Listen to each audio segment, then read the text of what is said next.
What's for lunch? So I got one of these really cool like kiwa buns. They're like chicken filled pastry in the shape of Mickey.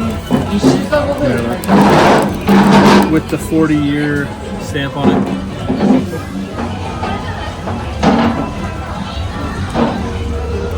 Oh man, that was good.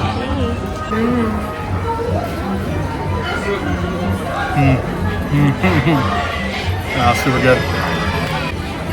See that heat coming on there?